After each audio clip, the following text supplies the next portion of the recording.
Après que nous ayons écrit une fonction si intégrant des valeurs purement logiques, utilisant des conjonctions et des disjonctions, intégrant également des valeurs numériques et des opérateurs de comparaison, toujours dans la suite des complications afin que vous puissiez voir les possibilités, passons maintenant à l'intégration de tests intégrant des textes. Eh bien, dans le cas de notre petit exercice que nous continuerons à compliquer, imaginez-vous la situation suivante. Nous avons une colonne statut qui permet de savoir si certains clients ont fait faillite ou pas le temps passant. Eh bien, comme vous pouvez le voir, nous avons donc ici deux clients qui sont en faillite. Et dans l'expression logique, si un client est en faillite, nous souhaiterions indiquer ne rien faire.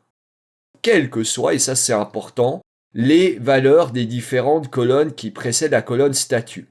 À ce moment-là, la faillite est dit un élément absorbant, c'est-à-dire quoi qu'il se passe dans les valeurs des colonnes précédentes, tout est déterminé à partir de faillite.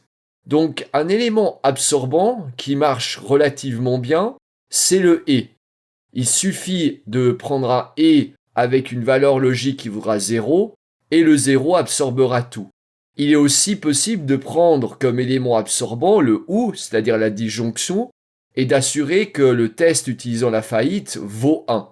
Et à ce moment-là, on mettra ne rien faire.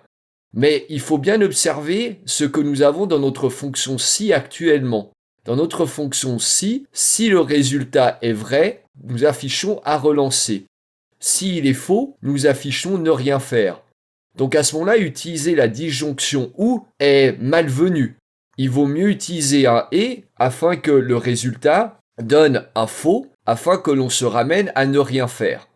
Donc pour ceci, vu que nous allons utiliser la conjonction et, puisque nous cherchons une absorption du statut par-dessus tous les autres éléments, nous allons dire et de tout ce que nous avons jusqu'à maintenant comme test logique.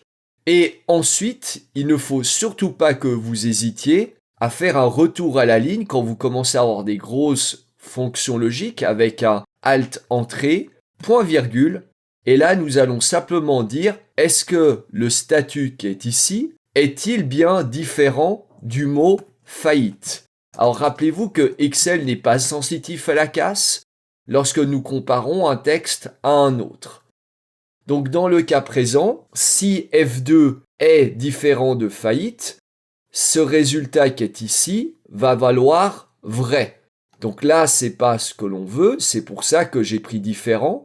C'est parce que si on tombe sur faillite, nous obtenons un faux, ça va donner donc une sorte de 0, et je vous rappelle que le étant multiplicatif, il est absorbant, eh bien nous obtenons ce que nous voulons.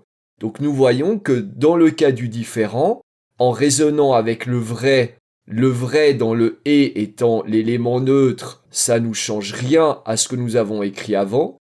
Par contre, dans le cas où le différent vaut faux, le 0 étant l'élément absorbant du et, eh bien à ce moment-là, ça va retourner un faux et ça nous mettra ne rien faire. Alors si nous validons par entrée, observez bien le faillite à relancer qui est ici actuellement. Si nous tirons cette formule, eh bien, nous nous retrouvons bien avec l'entreprise qui est en faillite, où il ne faut ne rien faire. Donc voilà pour l'inclusion de tests logiques incluant des chaînes de caractères dans une fonction si.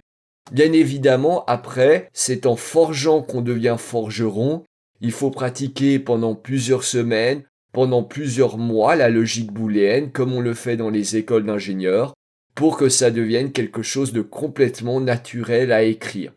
Évidemment, il faut aussi s'exercer en faisant des applications seules, sans l'assistance d'un formateur. La présence du formateur, à un moment, ne sert plus qu'à corriger ou à aider lorsqu'il y a un blocage.